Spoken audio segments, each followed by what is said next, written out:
Hello, Chino Valley teachers. This is Eric Rudnick here, and I'm going to take you through Google Classroom, all the little pieces, the ins and outs, kind of give you a tour, show you where things are at, hopefully answer some questions that you might be having. Basically want everybody to feel comfortable with this as a tool in our teacher tool belt. Not only for those at-home days, but this is really, Google Classroom can really be a great tool that you can use in your classroom with your kids, or you can have them doing things at home.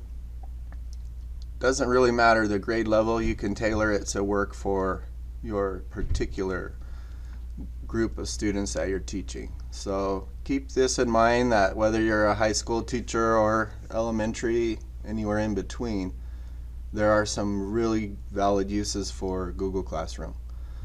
I'm going to start and just give you a little bit of a tour around the front dashboard page when you first come in here. So when you open it, you should see your left-hand menu here that has all the classes you're either teaching or enrolled in. And important down here, the archive classes and settings. We have all the courses here that I'm currently either a co-teacher or a student in, or a teacher of my own. So it lists all of those, and you can kind of see that the different little options that it gives you here on each class can kind of tell you what your role is.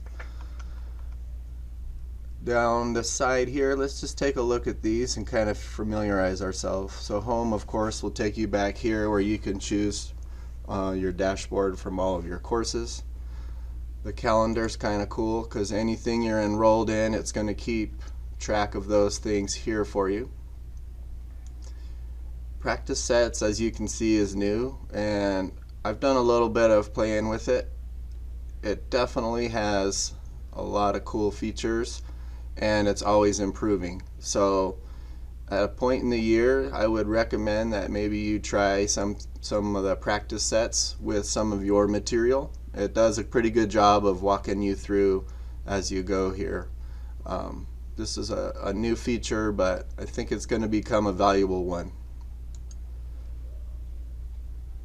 Going down back to the menu here, I'm going to go back to my home so you can see the same view. So this first group of classes here are ones that I'm teaching or a co-teacher with. So you can see that I'm listed with some of my territorial teachers. I have my technology hub that's in here, some of the other new teacher things that I'm also a part of. So everything that I am a teacher or co-teacher is going to be in this section. Just below that is anything that's enrolled, so me as a user. These are ones that I have been invited to. So we can see our district training from John Scholl.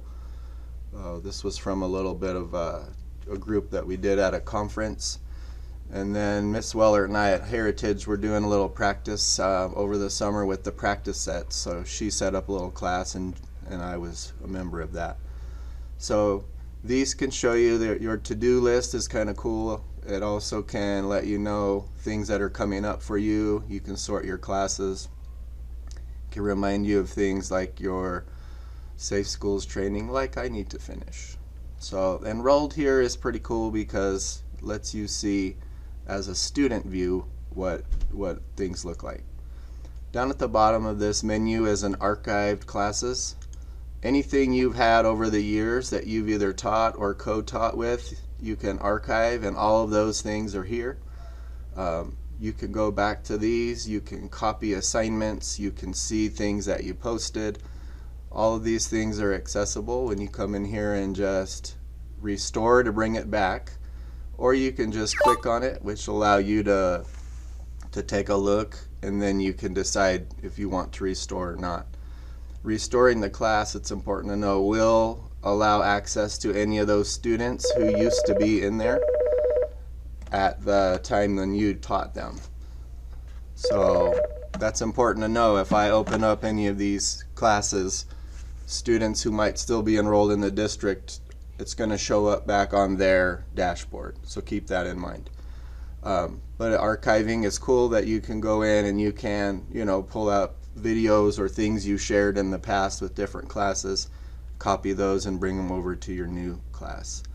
I want to show you this bottom settings cog down here. This one's got a lot of important things that you should be aware of. Up here in this notifications, this is you as the teacher, whether you're going to allow your students to comment, whether you want email notifications every time someone posts or does any work in the class. This is where you can decide, also with the ones you're enrolled in and teach, all these little settings with your notifications. You can also change down here, like I have one turned off so I don't get emails every time, but I have others that I want those for. So you can just click these on and off simply with the slider. So this is a good little piece here with your settings for your notifications. While we're on this page, just in case you've never seen this little question mark in the right corner, this help and feedback, it's kind of cool because it has this what's new, some of the new things that are happening. If you have any issues with any of the features, then you can dive into the Help Center, and then even farther in the Help community if you have specific questions and you want to kind of dig around on those. So just little things always hidden down here. It does have some nice features. Looking menu wise, let's go back to my home screen here. Back up at the top, just to show you here, the plus sign allows you to create a class or join one with a code. You have your waffle where you can get to all of your apps. And then this message just really wants you to try practice sets, so you can see that same thing is over here. I'm going to pick one of the classes that I have, my main one, and that's my Technology Hub, which if you haven't joined this, I'm going to be sending out something soon. This is where I put all of the things that I want to share with the staff and the teachers. I started this last year and I put in articles and all kinds of tips for different apps and things that we use. So this is all stuff from last year. I'll be adding and updating, so I wouldn't use this to kind of show you what my view would look like as being the main teacher here. So within this, you can notice I still have this menu over here that I had before. Once I start over in this now, notice this is the menu for my class. If I click that 3 lines here, I can make that kind of hide to the left, give me more of a full view. So just looking across, and then we'll look deeper in each of these. You can join meets with your students, got your access to your calendar. This takes you right to your Drive, Google Drive class for this, and sets up a folder where everything that you have added comes to this. And then there's some more class settings here that you can look at, talking about your code, also how you want your on your stream page, how you want your students to be able to comment or not comment. Set up your Google link, Meets link, and also it talks about the grade book, so you can also use the grading feature there. So that was in this class settings menu here. All this over there on the side is the same. This is also the same. So going through here, let's start out on the stream page. The stream's kind of like your landing page when you open your class. The same with your students. Once they open this is where they're going to see things first. Anything that you've posted recently will be at the top. So just think of like your social media accounts. New stuff is at the top, other things get pushed down as you go. It is important to know that I can come down here and say, oh, I want to move this to the top, change my link in here, or do any editing. That move to the top will stick it right back up here, so my students will see that right away. If I want to announce something to the class, I can put that here, and that's going to post that at the top. Also, when I post assignments and classwork, it's going to post those up here at the top. So this gives you some little functions here. You can reuse a post that you might have typed and used before. Again, you can edit one of these and go back and change anything you need to, add stuff. All of that is re-editable if you just go in through this little 3 dots on the side here. let's see, going in here, we got a class comment on here. I can reply to that particular person by just saying the @ sign and then putting the first part, and I can then pull up, in this case, Doug's email, and then I would reply directly to him. Also will be viewed by other students, but it would allow Doug to see that I was replying directly to him. So class comments, you can reply back to your students. You can have your students replying to one another. Those are all some of those settings over here that we looked at before. Can customize, of course, your banner and how you want to set up the class. Here's where you can share this Meet code with your students, make that visible to them. If I get a new kid in class, I would hit this display and show them I need you to join if they have not been added yet. Just show them that link so then they can join right away. And then this just keeps you updated if there's things that are upcoming. So just another little way to help keep you on top of things. So this page is the stream page. Moving into the classwork, to me this is where most of the dirty work gets done. This create button up here is really important because it lets us see the types of things we can create. So first, just want to show you that the topic is like your heading. So as I show you on here, you can see some of my topics, and you can move your different assignments and posts. You can drag them from one to another if you need to. Assignment, something you'd want your kids to actually do and complete. That's that type. A quiz assignment is kind of cool because it sets up, you can set it up in a Google form, and then that thing will automatically grade for you. So that's a whole nice feature there. Question might be you don't need them to do any kind of big work, but maybe you just have a simple question and you want them to reply to it. Material can be posting a video, things you want them to access, links, but maybe not necessarily something that they need to be doing an assignment on. And then I can reuse posts of things that I already have in here. So let me give you a quick rundown of what this looks like. So here's that topic I was talking about. I put this what's new, so anything that I put new I want to move here, but I can always drag that out of here when I want to move it.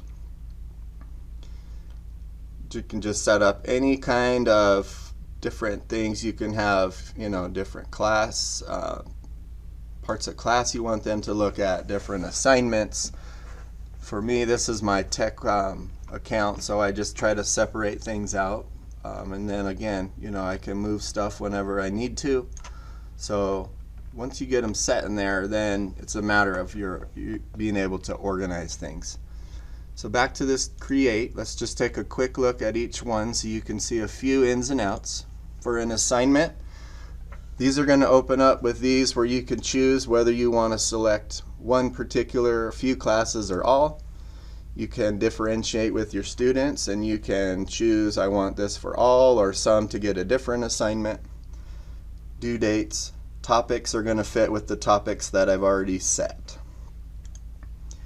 The whole grading feature here will take you into the settings and you can get particular on how you want to use that. There is a plagiarism checker that you can use for some of the writing. I'll have to kind of experiment with that. When I actually am going to add an assignment, I want to title it. I can type in my instructions, do all my formatting that I need. But down here is where a lot of the important parts come. If I'm going to upload something for the kids from my drive, this is going to allow me to select straight from there. A video, I can create something new. Practice sets, upload things I have before in my drive or on my computer, or I can link websites. Now one thing you'll want to see when you're creating assignment is that, let's say we're going to do something in dogs.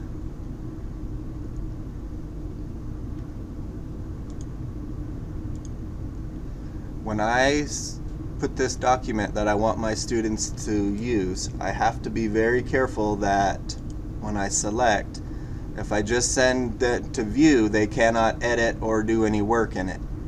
If I edit it, every single student will be editing the same document. Be cautious on that one. That's not usually how you'd want to assign something. You'd want to make a copy for each student. That way, every single kid in your Google Classroom is going to get that document, and it's going to be set for them with their name on it. And then they can turn that into you and work in that document. So making a copy for each is the one you would probably use most of the time. When you're all set, you can hit assign up here. This is kind of neat that you can assign it right away. You can schedule when you want it to be. If you don't want it to pop up for a certain time period, you have those options up in here. Under Create Quiz Assignment, I was telling you before, here's that Google Forms. You can put this in locked mode so the kids on the Chromebooks cannot go to other windows or any other tabs. And the coolest part is that you set this up in Forms and it will grade it for you, and everything is done quickly and easily. So if you haven't experimented with Forms, try this one out. It's got down here, you can see the same options that we had before, just a different type of assignment. Question would just be maybe something I want to post to my students, want them to reply to. Just simply like it says, asking a question. I can do a short answer, multiple choice. So just a quick little one there. Material, like I mentioned before, I might just want to make a list of web pages I want them to go to that day, or links for anything that I want them to go to quickly. Material's not going to assign it, it's just going to give them access to those links. And then again, the topic is like how you can set up what's new, teacher treasures like this, and then you can keep those organized. So classwork, majority of your creation of assignments is going to take place right here. Under people, at the top you're going to see a list of any teachers and co-teachers if there are those invited. Then you're going to have a list of all the students that are in your particular class for that Google Classroom. Just wanted to show you a couple of things in here. With these would be your students. In this case, these are teachers and staff. But I can go over here, I can email that student, I can remove them from the class, I could mute them if they were talking in the discussions and the message boards. I can keep them, that particular student, from being able to post in the discussions. From here, I can email everyone. I could mute the whole class. Probably wouldn't want to remove everybody, but you could select, whoever you needed to. You can email the guardians of the parents of the students. It's important to know in this, inviting the guardians does not give them full access to the class like a student. It just gives them reports and updates each week. It does not give them classroom access. That is only for you and the students who are invited. So please keep that clear, that it's not inviting parents to come take a look. It's inviting parents to get updated. That's what the Invite Guardians feature will do. The last main tab here is your grades, and this is going to just open up anything that I set as an assignment. It's going to or a quiz, it's going to automatically populate in here. Now with my Google Classroom, I'm just sharing things. I'm not really giving out grades, but I wanted you to just kind of see what this would look like.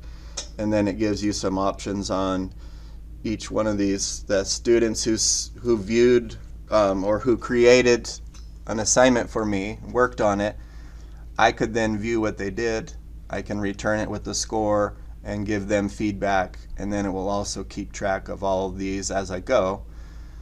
We don't currently have our Google Classroom completely synced with our Tyler SIS with grading, because it's a little bit of a hiccup, but I could use this and let it average my grades and then maybe put that in as an assignment.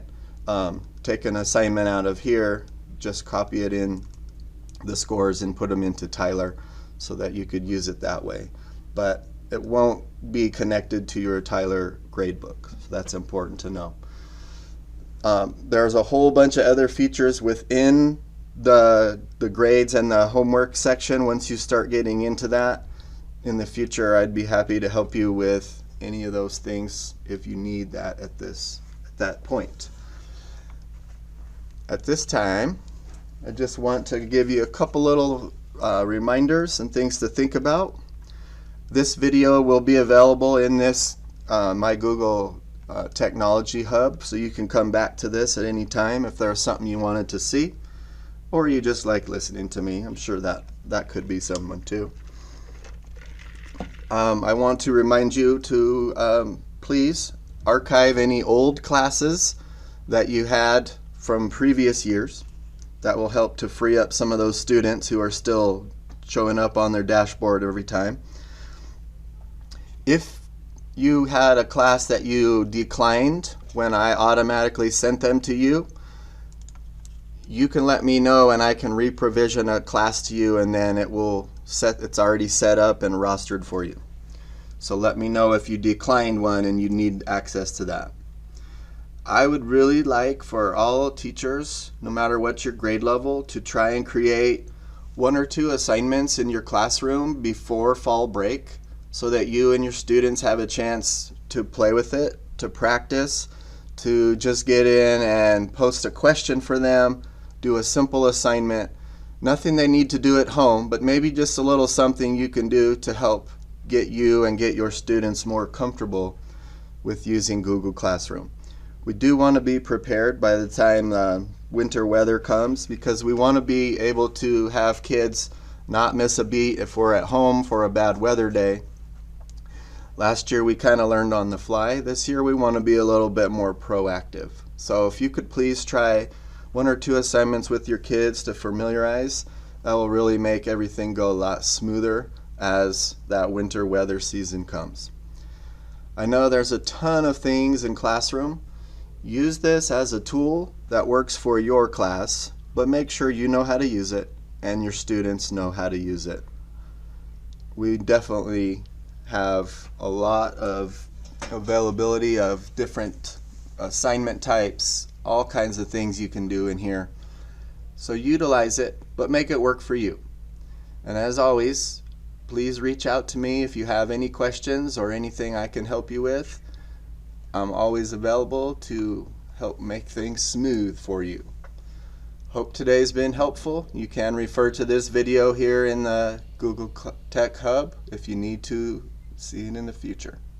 Hope everything's going well for you, and I'll talk to you later.